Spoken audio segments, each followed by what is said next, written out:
Hey everybody, Jeff Heilman here for another episode of 3 Smart Things on the Sales Whiteboard. I got a problem, I only know 2 smart things. 2 smart things will do. And I'll make up one. Okay, go ahead. That sounds good. I'm sitting down with the New York Times Amazon best-selling author Greg S. Reid, author of over 40 books? 75 books, 45 different languages, and I'm mostly an Amazon bestseller of the New York Times. But the bottom line is this, is that if you think it and you can conceive it, you can do it. Absolutely. Greg, you just gave us a absolute 501 college master's course dissertation on not just success, but building wealth, being happy, understanding and staying in the hunt. You have some great tips on legacy, which I'm interested to hear on camera a little bit about those. But if you can give us, our audience is really salespeople, folks who are up on whiteboards, they're drawing, they're visualizing success, they're talking about technology products, software, professional services, engagements, etc.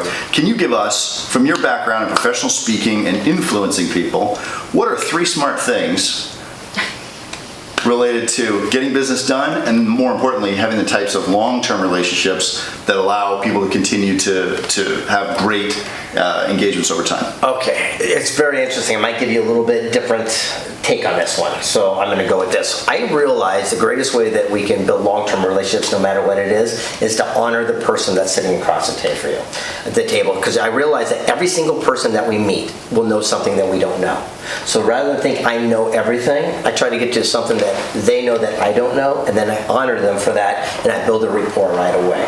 So rather than being the smarty pants in the relationship, I always look at something else across the table. We've never been smarty pantses in technology sales. Exactly. And I realize that is the whole key to building rapport and long-term relationship with somebody. And then also gets to the heart of who they truly are. When it comes to sales and marketing, look, I'm a hardcore sales guy at heart. I mean, I'm an always be closing dude. But I also realize that you've got to deliver on what you're promising, and that's what's missing. I'm an under-promise, over-deliver guy. So I do an event every single year called Secret Knock. We charge $3,000 to go to this thing, and I will not tell you where it is or who will be there. And I do completely opposite, the George Costanza opposite. And I realize by doing that and under-promising, but I over-deliver so much that they go home and tell their family and friends, like, holy smokes, that I have built raving fans. And the whole key is, you remember that book, if you can build raving fans, you got a fan for life. And then the best thing is they go home and they tell their friends, their family, and they're the ones that bring you the customers. I love it. How many years have you been doing Secret Knock? I've been doing it for 12 years, but I was in sales and marketing. I owned an advertising company for 20 years. That's what I did. I sold promotional items in a phone room, believe it or not, the whole thing. And I got out alive where we just did not lie, cheat, and steal. It's not rocket science. But if you say what you do what you say, you follow through, you make the customers feel appreciated, and you do what's right and deliver, holy smokes, they come back and they tell their friends. That's all you got to do. That's what you got to do. Yeah. So I've heard a couple things here. I've heard integrity and connecting with people. That's one smart thing. True. And honoring the thing that they know that we may not know. Not being the smarty pants in the room.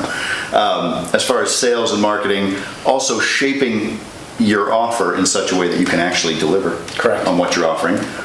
Bring us home, Greg. What's the 3rd smart thing about how to be successful? Well, it's interesting. What I did, I won't tell people what they do, so should do. I'll just share with what I did. When I wanted to get into sales, which I always did my entire life, I always find the person who's the most successful in my chosen field of endeavor, and I go right to that source. So if I was going to sell cars and I don't know nothing about it, I'd first of all only sell Lamborghinis because it's your highest commission item. Sure. And then I'd go and say, who's the #1 Lamborghini sales dude here? And that's the person I would follow around. I'd buy them lunch. I would pick up their stuff, because I'd only want to learn by the people that are getting the results that I want for myself. Look, when I wanted to become a best-selling author, I didn't go to people who wrote books. I didn't want to be a best writing author. I went to people that sold the most books and asked them how they did it. I duplicated their efforts. Here we are today. And that's how you get the results.